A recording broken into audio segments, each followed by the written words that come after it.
¿Alguna vez te has preguntado si Dios aún puede escribir una nueva historia contigo después de todo lo que ha pasado? Si después del divorcio, del dolor, de las lágrimas en la almohada, todavía hay esperanza para tu corazón. ¿Te has sentido culpable por pensar en volver a amar, por soñar con un nuevo comienzo, mientras tu alma susurra: estoy traicionando a Dios? ¿Será posible que Jesús, el mismo que perdonó a Pedro, que habló con ternura a la mujer samaritana, también tenga algo que decirte, justo ahora? Hoy no venimos con juicios, venimos con la palabra viva. Hoy no hablamos desde la religión, sino desde el corazón del Maestro. Porque Jesús no evade las preguntas difíciles. Él las responde con amor, con verdad y con gracia. Quédate conmigo, porque en los próximos minutos vamos a descubrir juntos lo que Cristo realmente enseñó sobre el volver a casarse. Y quizás, solo quizás, descubras que lo que creías perdido, Dios aún lo puede redimir. Compártelo con alguien que también necesite esta verdad. Hay heridas que no sangran, pero que laten con cada recuerdo. Hay dolores que no pueden explicarse con palabras, porque no nacen de un accidente físico ni de una pérdida material, sino de un rompimiento invisible, íntimo y devastador.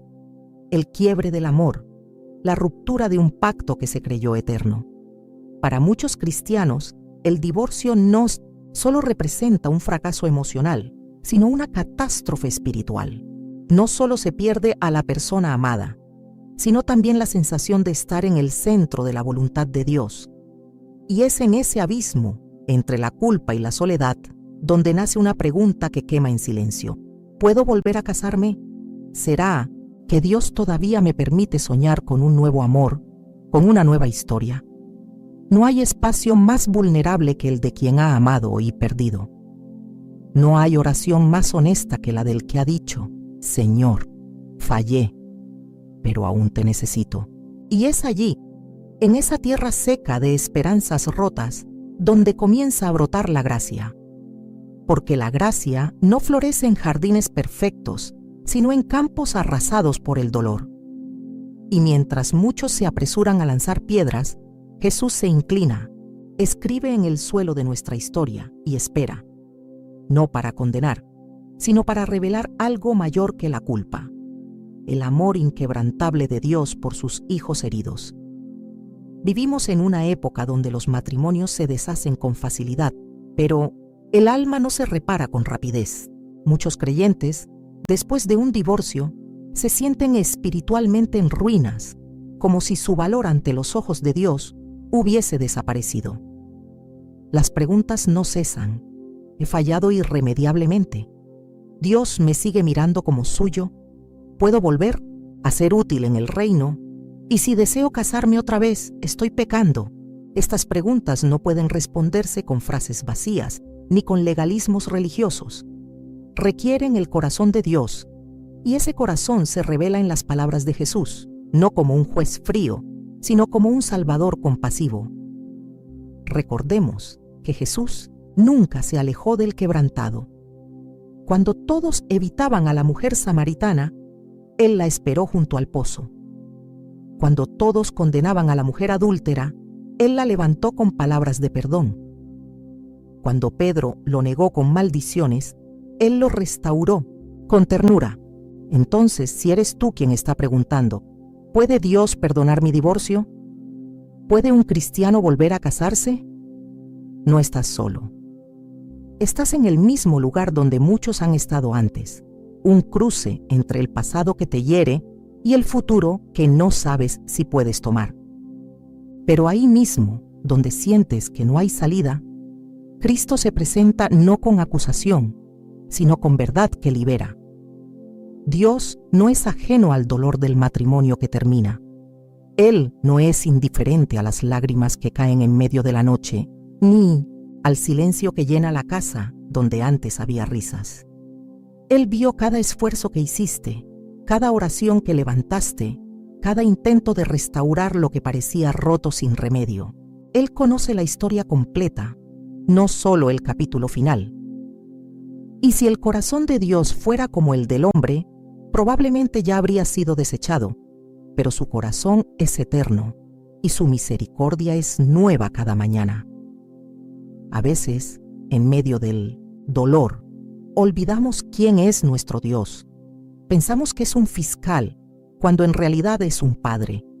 Creemos que está contando nuestras caídas, cuando en verdad está contando los pasos que damos hacia Él.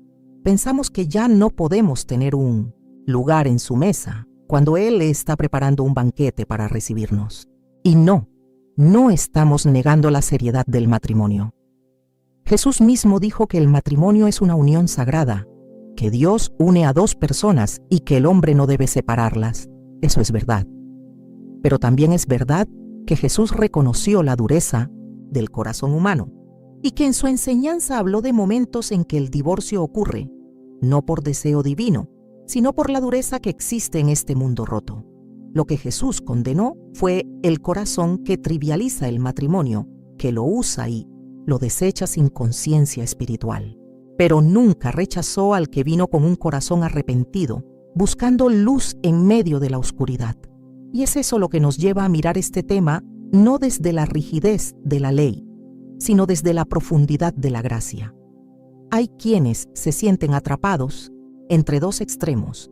Por un lado, el temor de desobedecer a Dios si vuelven a casarse. Por otro, el anhelo legítimo de compartir la vida con alguien en amor y santidad. ¿Qué hacer con ese conflicto? ¿Cómo discernir entre la voz del Espíritu y la voz de la culpa?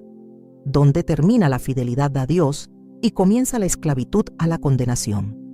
Estas son preguntas serias y deben ser respondidas no desde el juicio, sino desde la verdad.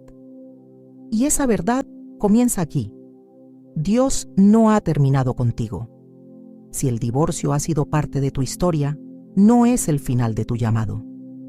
No estás descartado, no estás roto para siempre. Porque el Evangelio no es la historia de los perfectos que jamás cayeron, sino de los caídos que fueron levantados por la gracia. Tal vez aún no tienes todas las respuestas. Tal vez temes avanzar porque no sabes si tienes el permiso del cielo. Pero quiero decirte, con el amor de un pastor que ha visto a muchos resurgir desde el polvo, Dios conoce tu corazón. Y si ese corazón está rendido a Él, si anhelas caminar en pureza, si buscas su voluntad por encima de tus deseos, entonces puedes confiar que Él te guiará no al error, sino a la verdad que libera. Así como el sol vuelve a salir después de la tormenta, así también la esperanza puede volver a tu vida. No porque lo merezcas, sino porque Él te ama, porque Él es experto en dar nuevos comienzos, porque en sus manos, incluso lo que se ha quebrado puede transformarse en testimonio. Y mientras el mundo murmura, mientras algunos señalan, Dios te llama por tu nombre, porque para Él todavía eres suyo. Y eso nunca ha cambiado. Para comprender lo que realmente dijo Jesús sobre el matrimonio, el divorcio y la posibilidad de volver a casarse, no podemos limitarnos a leer un versículo fuera de contexto, ni permitir que el miedo o la culpa interpreten por nosotros las Escrituras. Necesitamos volver al corazón de Cristo, a sus palabras pronunciadas con firmeza, pero también con ternura. Él no habló como los fariseos, con el peso seco de la ley, sino como quien vino a revelar la profundidad del amor del Padre.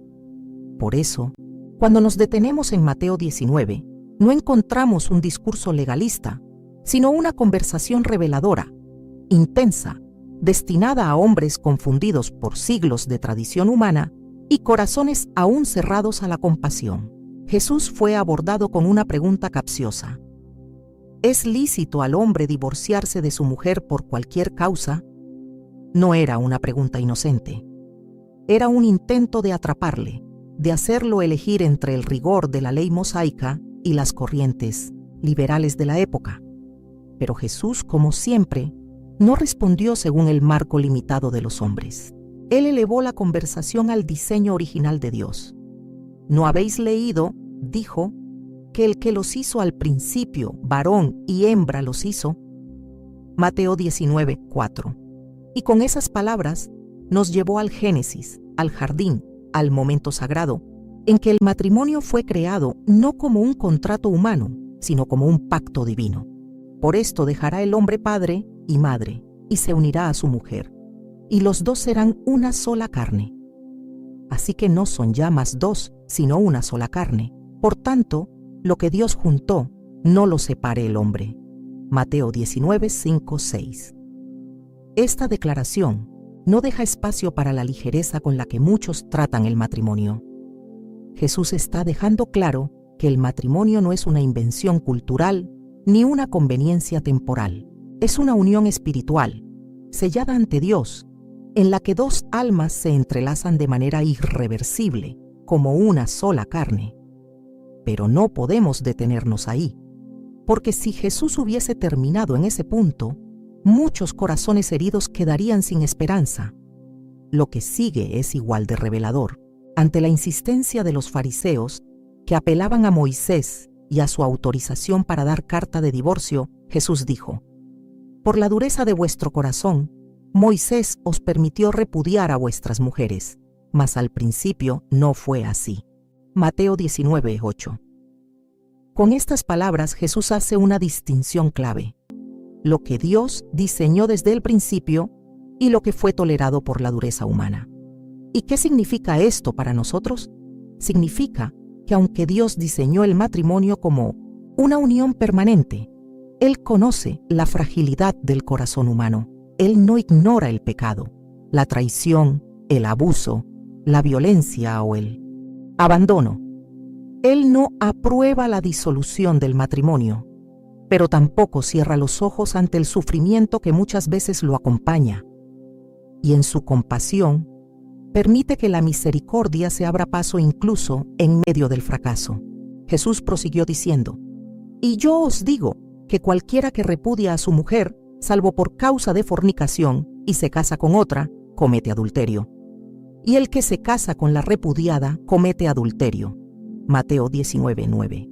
Estas palabras, que han sido motivo de temor y confusión para tantos, necesitan ser vistas no como un juicio final, sino como una advertencia seria al corazón que desprecia el pacto matrimonial.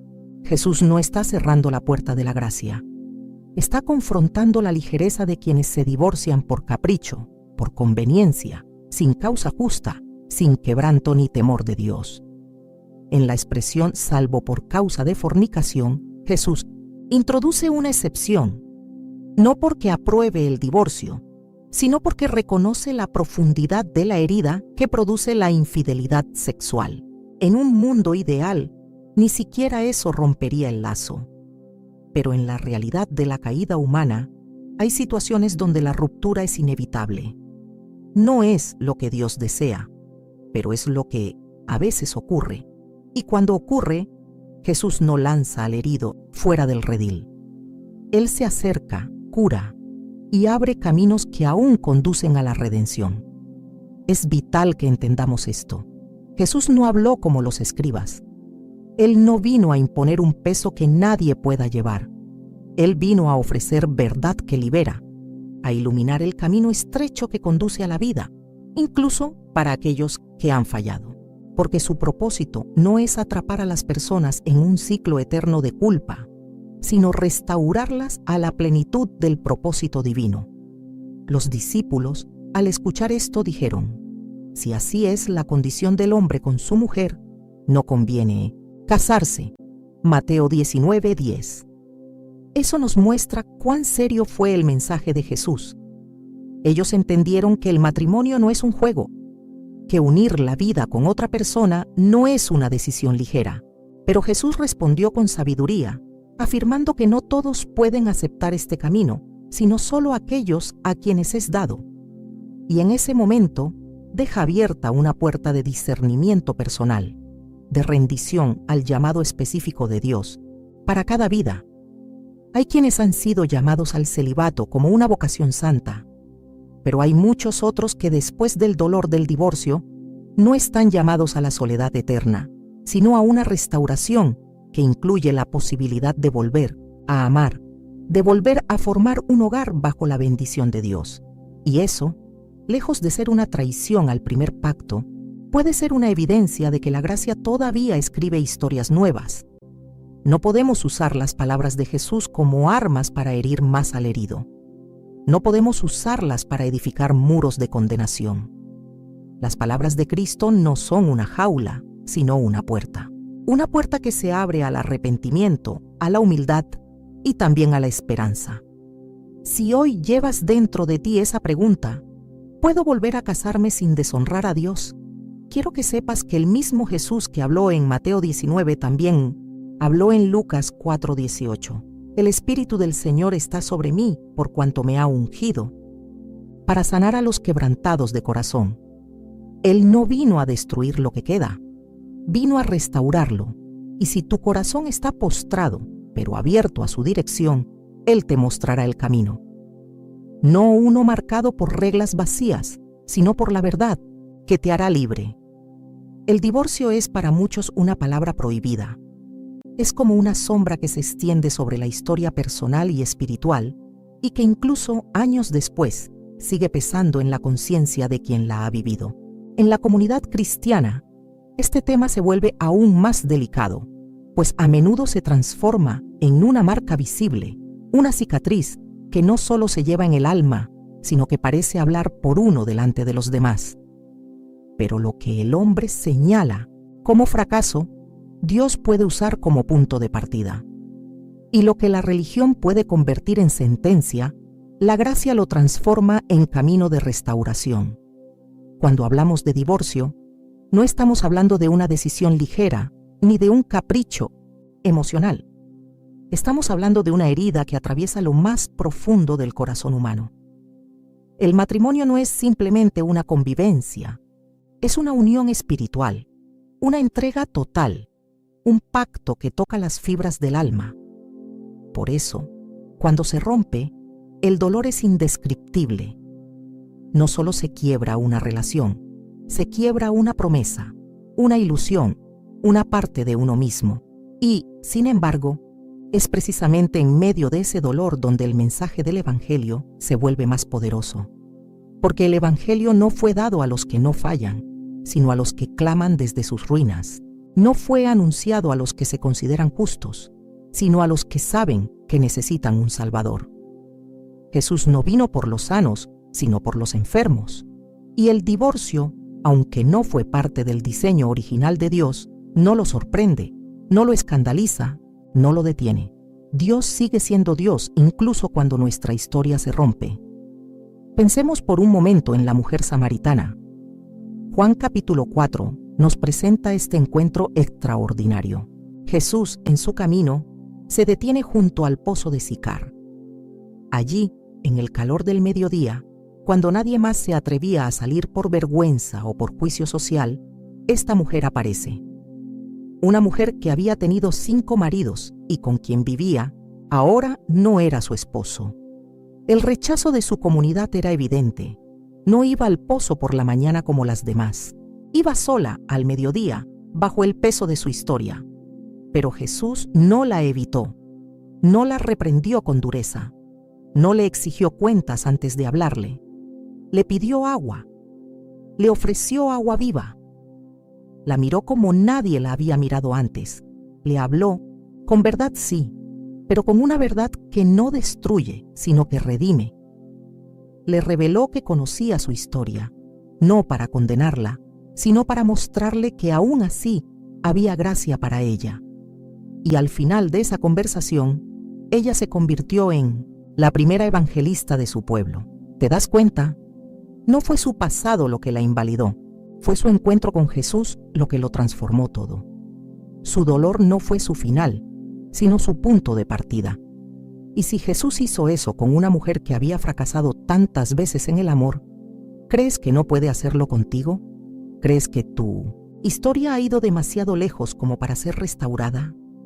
A veces creemos que nuestro pecado es más grande que la cruz. Pensamos que hemos cruzado una línea invisible y que, a partir de cierto error, ya no hay regreso. Pero eso no es evangelio. Eso no es lo que Jesús enseñó. La cruz no fue levantada para los justos. Fue erguida para los que no podían salvarse por sí mismos. Y eso incluye a los que han fallado en el matrimonio, a los que han llorado por una firma en un papel, a los que han visto sus sueños desplomarse. Pablo, en su carta a los Romanos dice: donde abundó el pecado, sobreabundó la gracia. Romanos 5:20. ¿Y qué significa eso? Significa que no hay rincón de nuestra vida donde la gracia no pueda llegar. Significa que aunque hayas fallado, aunque hayas sido herido, aunque tu historia no se parezca en nada al ideal, Dios no te ha abandonado. Él sigue teniendo un plan, sigue teniendo una palabra, sigue teniendo un futuro para ti. La Iglesia no siempre ha sabido acompañar a los divorciados. A veces ha impuesto cargas que ni ella puede llevar. Ha hablado más de reglas que de redención. Pero el corazón de Cristo es diferente. Él no es un maestro de la ley que exige perfección. Él es el pastor que deja las 99 para buscar a la oveja que se perdió, y cuando la encuentra, no la reprende. La carga sobre sus hombros, la lleva a casa y celebra. Entonces, ¿puede haber redención después del divorcio? Absolutamente. ¿Puede haber restauración para quien ha fallado? Sin duda. ¿Puede Dios usar la vida de alguien que ha tenido que empezar de nuevo? Sí, y lo ha hecho una y otra vez en la historia. Moisés huyó de Egipto como un hombre marcado por el asesinato. David fue adúltero y asesino, pero también fue llamado un hombre conforme al corazón de Dios. Pedro negó a Jesús, pero fue elegido para predicar el primer sermón del nacimiento de la Iglesia. Dios no busca historias limpias, busca corazones rendidos. Y si tu corazón está quebrado, pero sigue latiendo con un deseo genuino de honrarle, entonces Él puede hacer algo nuevo. Él puede restaurar lo que parece irrecuperable. Él puede convertir tu testimonio en una fuente de esperanza para otros. Pero esto no significa que debamos trivializar el matrimonio o ver el divorcio como una salida fácil. No. Cada pacto hecho ante Dios debe ser tratado con reverencia. Cada promesa debe buscarse cumplir con integridad. Pero también sabemos que la vida en este mundo roto no siempre sigue el plan ideal. Y cuando el pecado, la traición o el abandono interrumpen ese camino, no nos queda más que aferrarnos a la cruz, confiar en la guía del Espíritu Santo y creer que aún podemos ser redimidos. Si has pasado por el divorcio, no dejes que la vergüenza sea tu identidad. No dejes que los susurros de otros definan tu futuro. Dios tiene la última palabra, y esa palabra no es rechazo, es restauración, no es condena, es oportunidad. No es has terminado, sino aún no he terminado contigo. Y en esa esperanza podemos respirar otra vez. Podemos mirar hacia adelante. Podemos decir: Señor, toma mi vida rota y haz con ella algo hermoso. Porque ese siempre ha sido su deseo, y Él nunca falla. Cuando un corazón cristiano se pregunta si es pecado volver a casarse, no lo hace con ligereza. Lo hace con temor, con sinceridad, y muchas veces con una carga que ha sido alimentada por años de silencio, de interpretaciones rígidas y de una culpa que se arrastra como sombra. La pregunta no es solo teológica, es personal, íntima, urgente. Es la voz del alma que anhela saber si, después del fracaso, todavía existe un camino aprobado por Dios. Y para responder, no podemos depender de opiniones humanas. Debemos ir a la palabra, no con los ojos de la condenación, sino con el discernimiento de la gracia y la verdad. Pablo, en su carta a los Corintios, aborda el tema del matrimonio, el divorcio y la vida después de una ruptura. En 1 Corintios 7, él escribe a una iglesia diversa, compuesta por judíos y gentiles, por creyentes nuevos y antiguos, todos tratando de entender cómo vivir a la luz del Evangelio en medio de realidades difíciles. Y sus palabras, lejos de ser una condena cerrada, reflejan el corazón pastoral de un hombre guiado por el Espíritu, que entiende la fragilidad humana y la soberanía de Dios. Él comienza recordando el valor del matrimonio. Dice que es mejor casarse que estarse quemando en pasión, lo cual ya rompe con la idea de que una segunda unión es impura per se. Habla a los casados y dice que no se separen, pero también reconoce que si ocurre la separación, no es el fin de todo. Aconseja que si se separan, permanezcan sin casarse o se reconcilien. Y luego, sin dogmas absolutos, continúa guiando a la Iglesia en cómo aplicar la voluntad de Dios en situaciones concretas, con sabiduría, no con rigidez. En Romanos 7, Pablo usa el ejemplo de la mujer casada para ilustrar la relación entre la ley y la gracia. La mujer casada está ligada por la ley al marido mientras él vive, pero si el marido muere, ella queda libre de la ley del marido. Romanos 7:2. Algunos han interpretado este versículo como una regla universal que impide todo segundo matrimonio, pero Pablo no está enseñando sobre divorcio aquí. Está haciendo una analogía espiritual, una comparación entre la antigua naturaleza bajo la ley y la nueva vida en Cristo.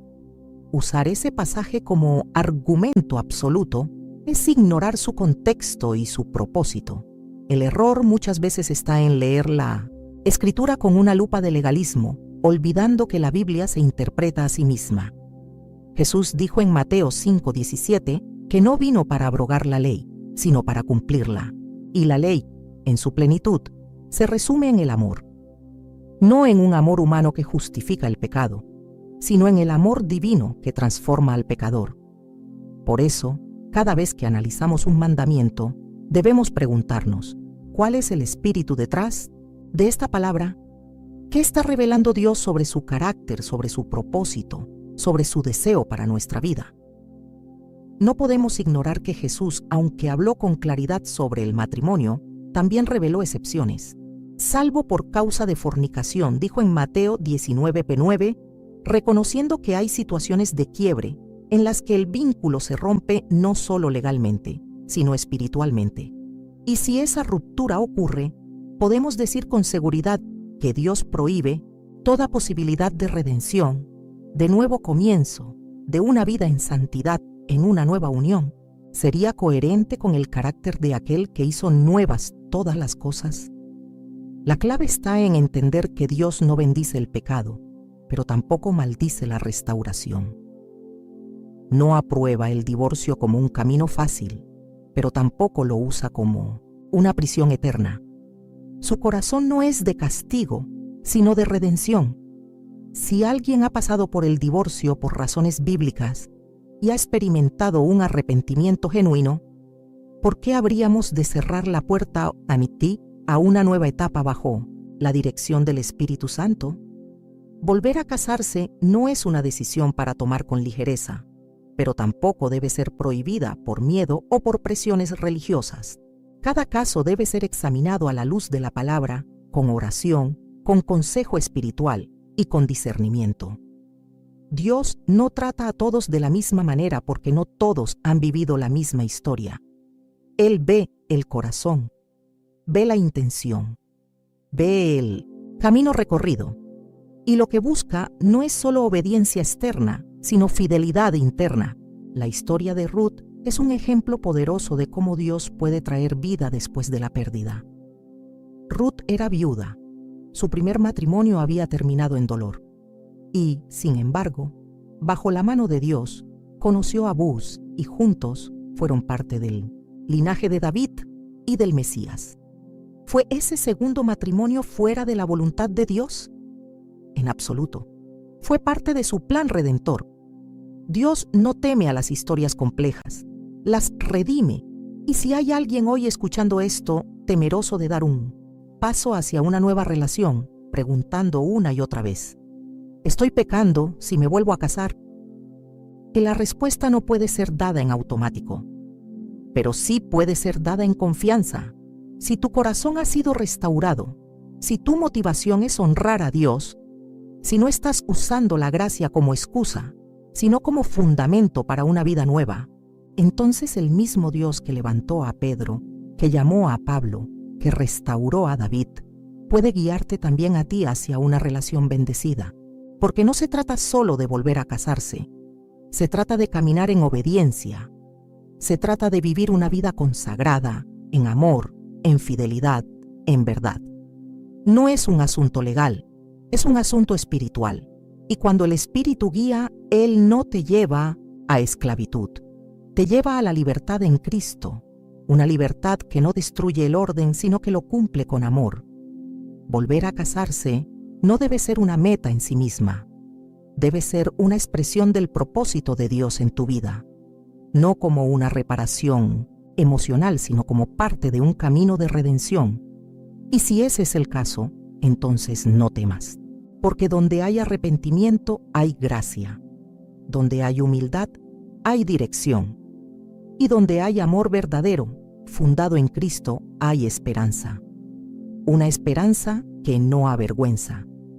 Cuando hablamos del corazón de Dios hacia los que han fracasado, no estamos hablando desde la teología fría ni desde la distancia de quien observa desde arriba.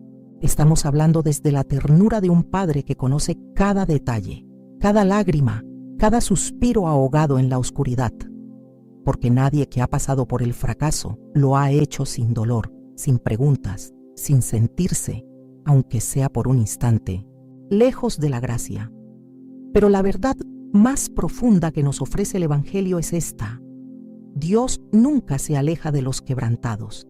Él se acerca, Él restaura, Él vuelve a llamar por el nombre a quienes creen que ya no pueden ser usados. Pedro lo sabía muy bien.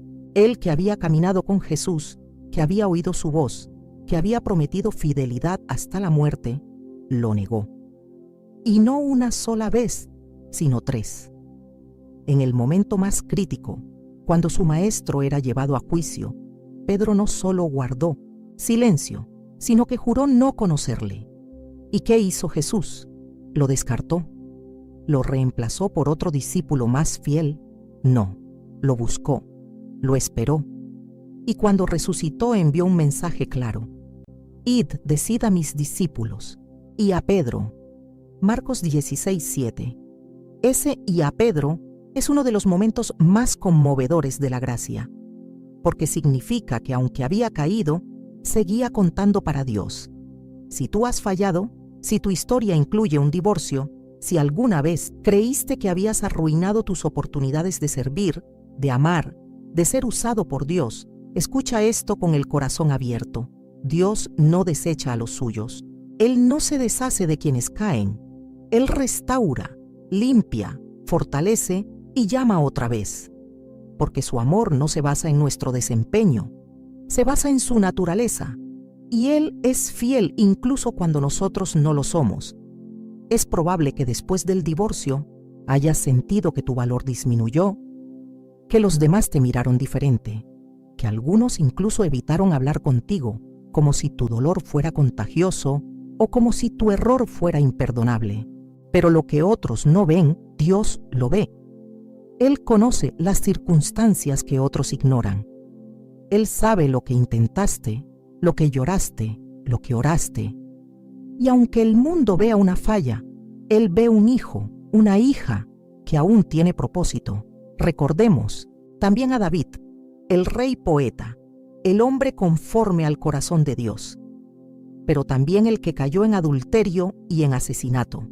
Y sin embargo, después de su arrepentimiento sincero, Dios no solo lo perdonó, sino que lo siguió usando. Le dio promesas eternas, le dio descendencia real, porque el arrepentimiento verdadero siempre abre la puerta a la restauración. No hay pecado que supere la sangre del Cordero.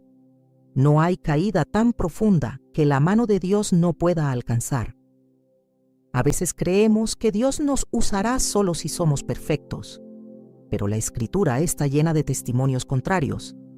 Moisés mató a un egipcio y huyó al desierto, pero Dios lo llamó para liberar a su pueblo. Rahab era una mujer con un pasado marcado por la prostitución, y aún así fue incluida en la genealogía de Jesús. Pablo persiguió a los cristianos, pero terminó escribiendo gran parte del Nuevo Testamento. La gracia de Dios no busca historias sin manchas, busca corazones dispuestos. Entonces, si tu historia incluye un fracaso, no pienses que ese es el final. Dios puede tomar los escombros de tu vida y levantar un testimonio que hable más fuerte que tu caída.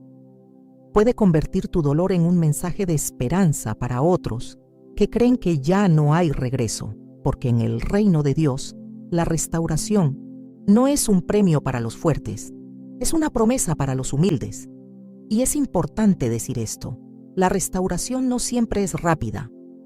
A veces requiere tiempo, silencio, sanidad profunda. No se trata de borrar el pasado, sino de permitir que Dios lo redima, dejar que Él saque belleza de las cenizas. Y eso no ocurre de un día para otro. Pero si caminas con Él, si te rindes en sus brazos, si permites que su espíritu te guíe, verás cómo lo que parecía destruido comienza a florecer de nuevo. Quizás te preguntes, ¿pero y si fui yo quien tomó malas decisiones?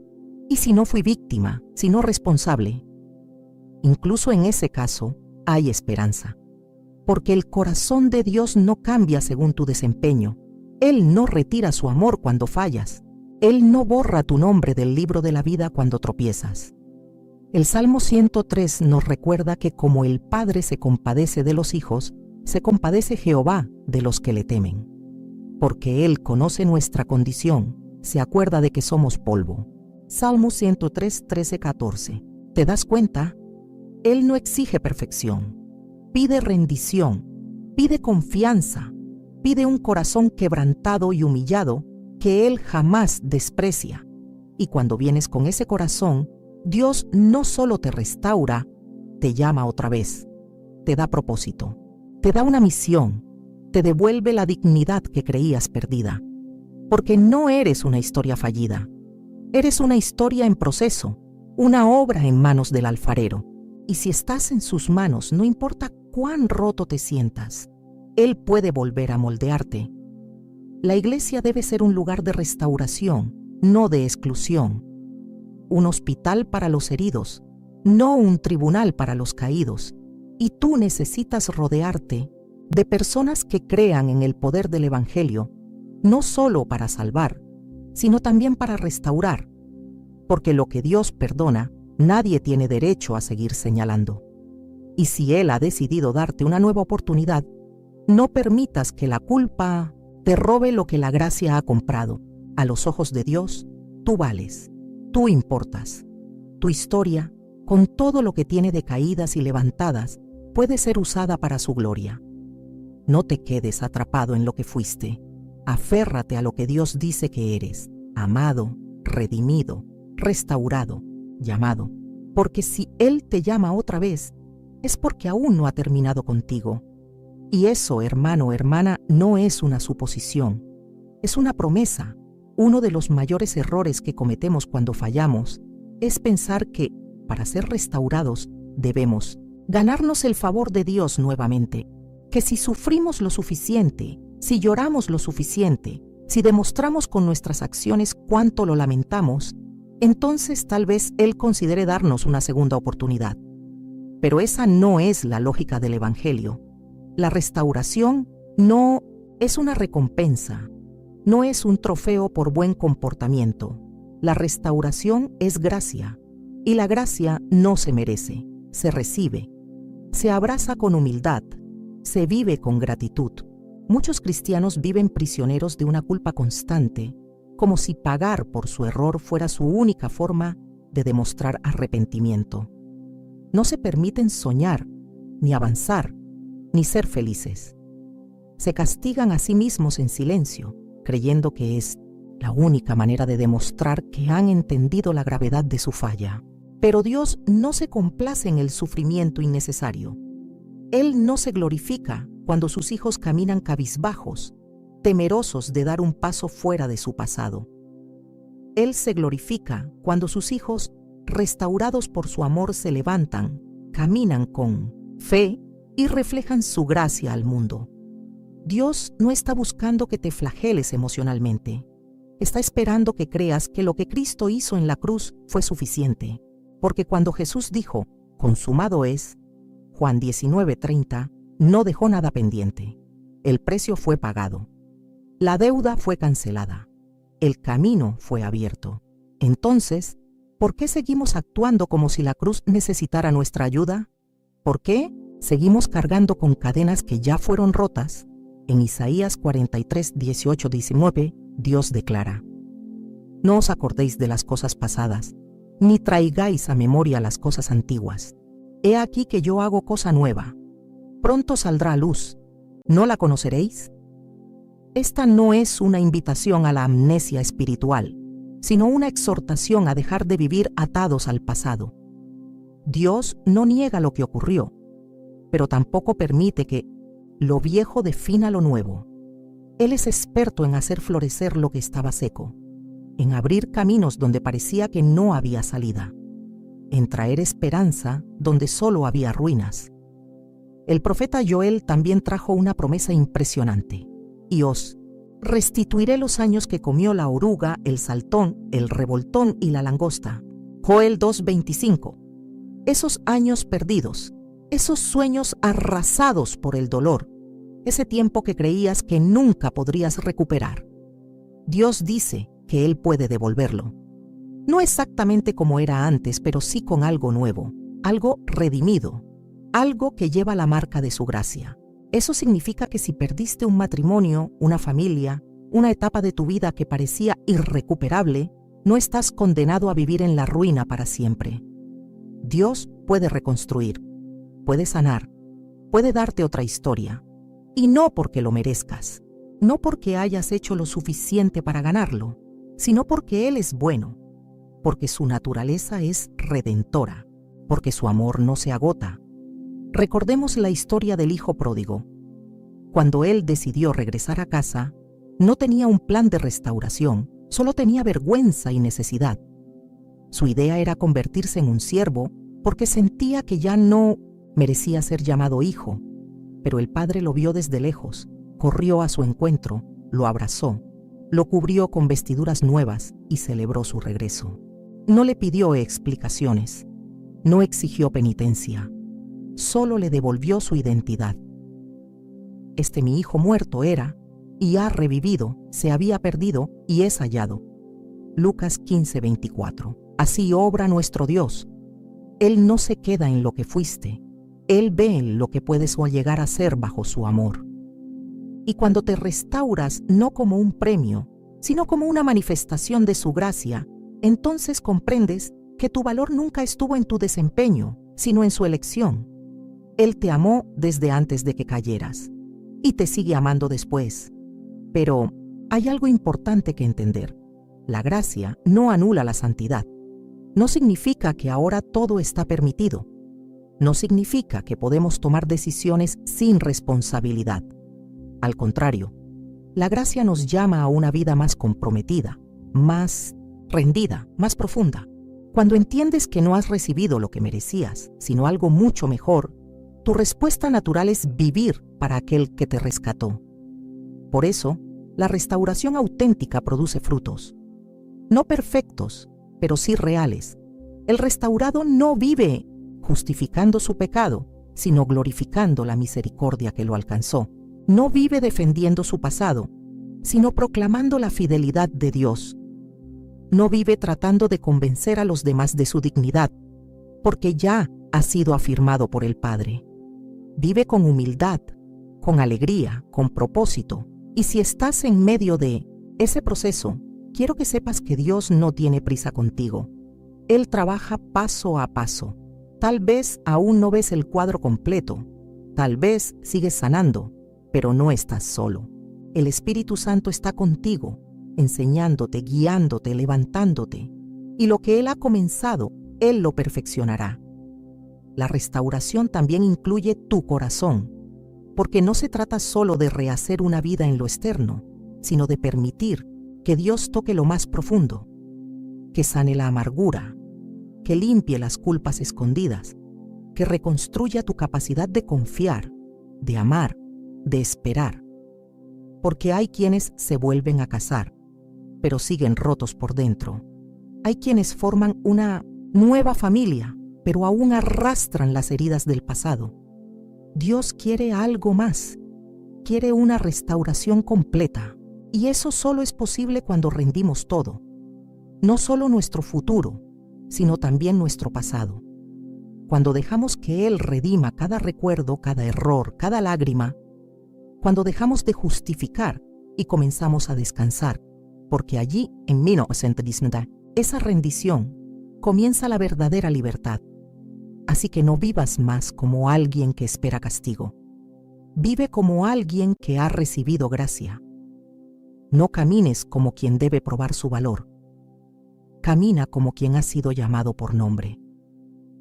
No sueñes con miedo, sueña con fe, porque si Dios te ha restaurado, lo ha hecho por amor, no por deber.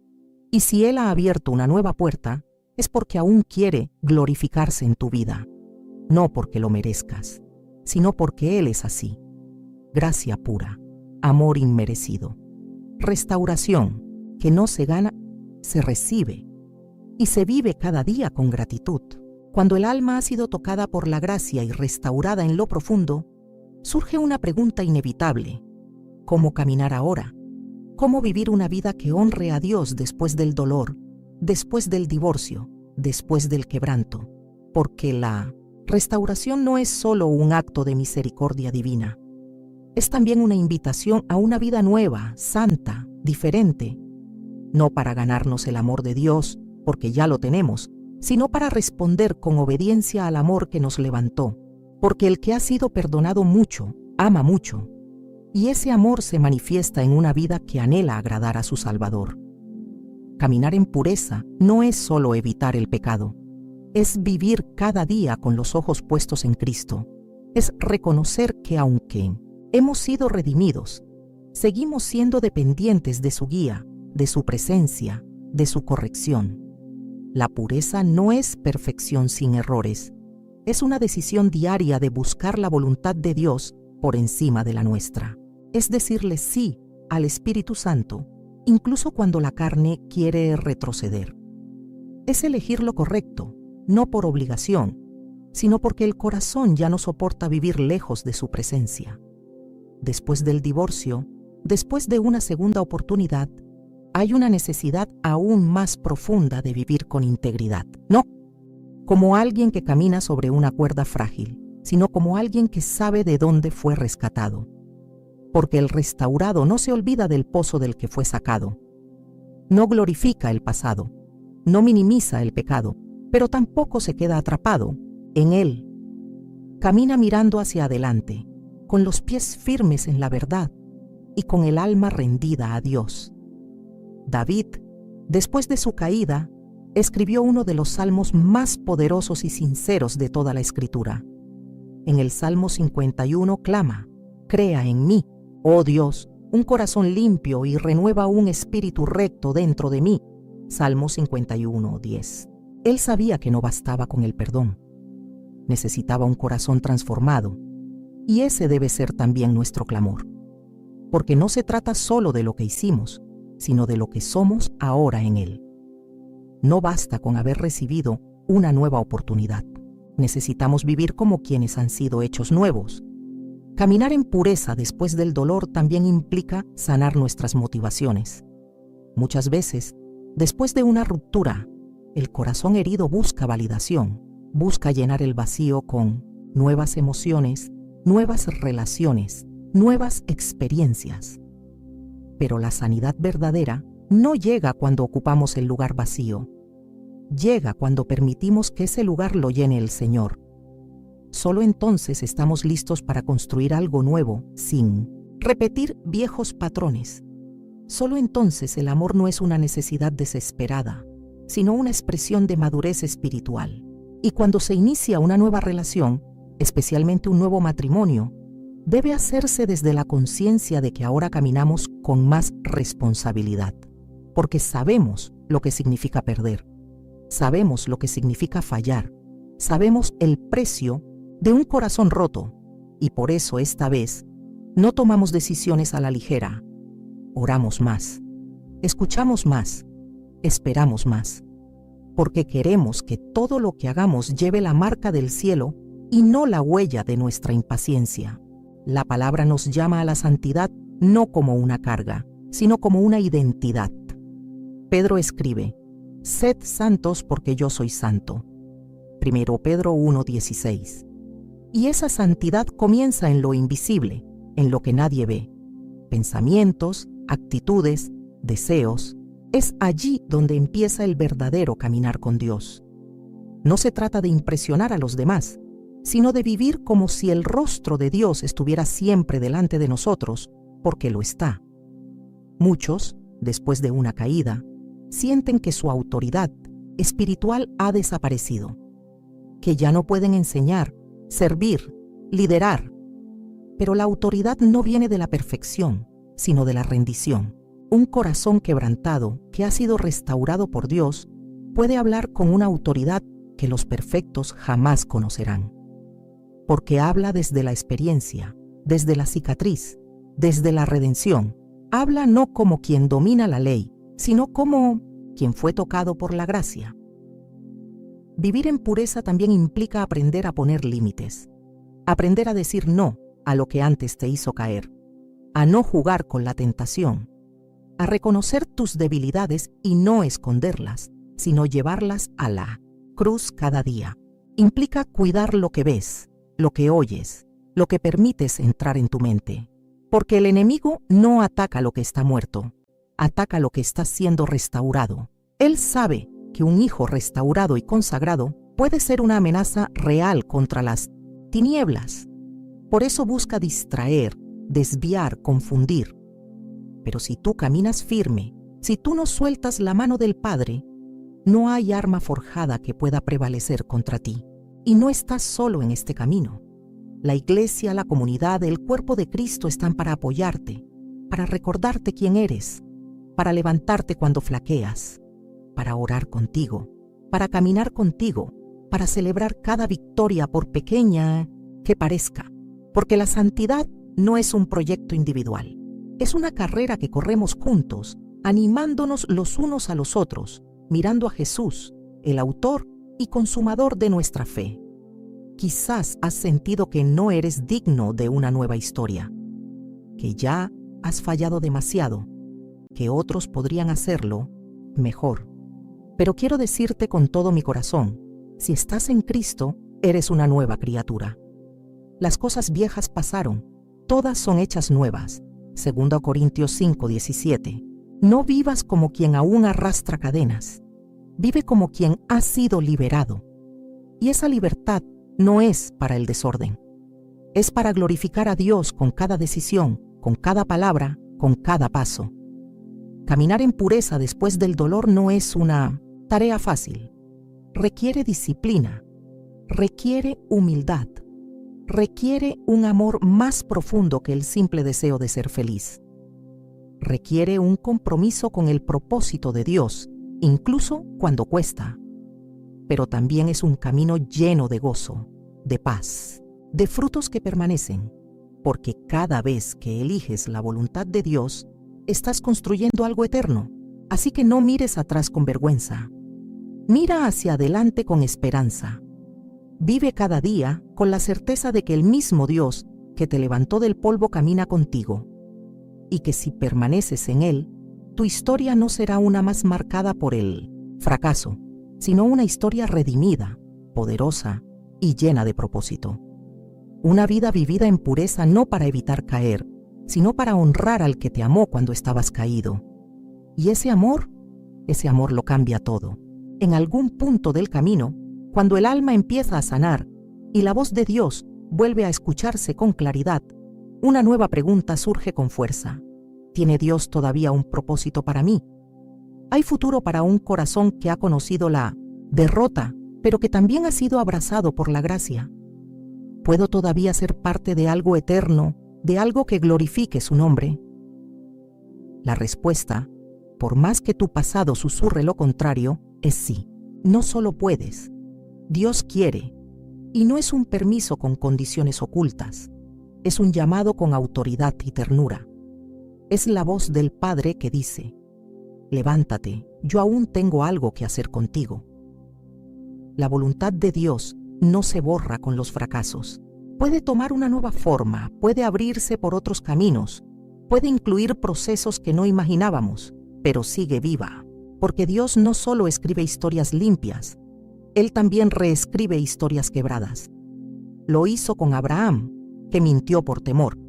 Lo hizo con Jacob, que engañó. Lo hizo con Moisés, que mató. Lo hizo con David, que pecó. Lo hizo con Pedro, que negó, y lo puede hacer contigo. El error nunca es el punto final cuando hay arrepentimiento sincero. El fracaso nunca es la tumba del llamado cuando el corazón se rinde de nuevo ante Dios. Hay una verdad profunda en Jeremías 29:11 que no podemos olvidar. Porque yo sé los pensamientos que tengo acerca de vosotros, dice Jehová, pensamientos de paz y no de mal, para daros el fin que esperáis. Eso no fue escrito a gente perfecta, fue escrito a un pueblo en exilio, a corazones que habían perdido su rumbo, a hombres y mujeres que estaban lejos de casa y de la promesa. Y sin embargo, Dios les recordaba: no he terminado con ustedes, todavía tengo planes, todavía hay esperanza. Cuando el Espíritu Santo empieza a movernos hacia adelante, no lo hace con empujones bruscos, sino con dirección clara. Él pone nuevos deseos, nuevas convicciones, nuevas perspectivas. A veces eso incluye la posibilidad de volver a casarse, no como una repetición del pasado, sino como parte de un futuro redimido. Pero incluso entonces, esa decisión debe nacer de una oración profunda, no de una necesidad emocional. Porque el amor verdadero, el que honra a Dios, no nace solo del deseo de compañía, sino del propósito divino compartido. Un nuevo matrimonio no es solo una segunda oportunidad para ser feliz. Es una oportunidad para ser santo, para reflejar el carácter de Cristo, para construir algo sobre la roca esta vez, no sobre la arena. Es un terreno sagrado, no una solución emocional. Y por eso debe ser abordado con oración, con guía, con comunidad, con paciencia. No para vivir en temor, sino para vivir en sabiduría. Porque la gracia no nos exime de la responsabilidad, nos capacita para caminar con excelencia. Y sí, puede haber miedo. Miedo a fallar de nuevo, miedo al juicio de otros, miedo a repetir lo que tanto dolió.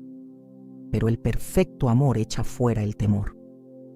No porque garantice que todo saldrá como soñamos, sino porque asegura que pase lo que pase, Dios estará con nosotros. Su presencia no depende de nuestros logros, sino de su fidelidad. Y si Él te está guiando, si Él ha puesto paz en tu corazón, si Él ha afirmado tus pasos, entonces puedes avanzar con confianza. No mires más a tu historia como una secuencia de errores. Mírala como una sinfonía en proceso. A veces hay notas disonantes, pero en las manos del maestro, cada acorde encuentra su lugar. No hay parte desperdiciada cuando Dios compone.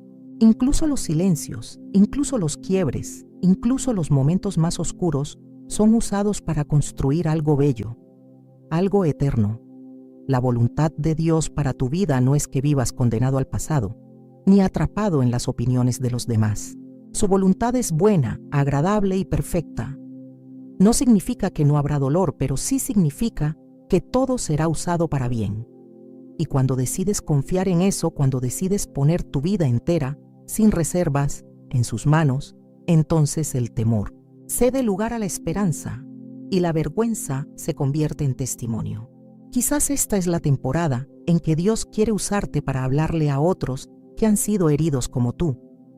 Tal vez tu historia, marcada por lágrimas y redención, sea la llave que abra el corazón de alguien más. No necesitas haberlo hecho todo bien para ser instrumento de Dios. Solo necesitas un corazón disponible. Y si has sido restaurado, si has sido perdonado, entonces tienes una voz que puede sanar a otros. Y si estás en ese punto donde sientes que Dios te está dando algo nuevo, no te detengas por el miedo. Camina con Él. Ora, escucha su voz, rodéate de consejeros sabios. Y si en ese caminar Él confirma que puedes volver a casarte, hazlo con reverencia, con humildad, con gratitud. No como quien vuelve a empezar desde cero, sino como quien construye sobre un fundamento firme, Cristo. Pero incluso si no llegas a casarte otra vez, tu vida no está incompleta, porque la plenitud no depende de un estado civil, depende de una relación con Dios. Y si estás en Él, estás completo. La soltería también puede ser una etapa sagrada, poderosa, fecunda. No te definas por lo que tienes o no tienes en lo humano. Defínete por quien eres en Cristo, escogido, amado, llamado. Y ahora, mientras cerramos este tiempo juntos, hay una última palabra que arde en el corazón del Padre. Aún te llamo por tu nombre. Sí, tú, el que piensa que su historia ya no cuenta, la que siente que su pasado es demasiado complejo, el que teme ser un caso perdido, la que lleva años callando su dolor. A todos ustedes Dios les dice, aún te llamo, no por lo que hiciste, sino por lo que ya pagué por ti, no por lo que mereces, sino por lo que decidí darte, no porque seas digno, sino porque mi amor te ha hecho mío. Como le dijo a Isaías, no temas porque yo te redimí, te puse nombre, mío eres tú. Isaías 43:1. Ese es tu verdadero nombre, redimido, restaurado, hijo, hija. No hay condenación para los que están en Cristo Jesús. No hay pasado que Él no pueda usar. No hay historia que Él no pueda sanar. No hay vida que Él no pueda levantar. Este es el momento de dejar la culpa, de soltar la vergüenza, de alzar la mirada. No para negar lo que viviste, sino para testificar de lo que Dios hizo contigo. Porque tu historia, marcada por la gracia, será un faro para muchos. Tu vida restaurada será evidencia de que Cristo aún transforma, aún perdona, aún llama, aún ama. No te quedes donde estás. Da el paso, vuelve a creer, vuelve a soñar, vuelve a caminar con la frente en alto, no por orgullo, sino por fe. El Dios que te restauró no lo hizo para que vivas en las sombras, sino para que brilles con su luz. Que tu vida grite con cada acción. Él lo hizo todo nuevo, porque lo hizo, porque lo hace, porque contigo aún no ha terminado. Y ahora, con el corazón lleno de esperanza, levanta tu alma y recibe esta palabra, que el Dios de toda gracia, que te llamó a su gloria eterna en Cristo, después que hayas padecido un poco de tiempo, Él mismo te perfeccione, afirme, fortalezca y establezca. A Él sea la gloria por los siglos de los siglos. Amén.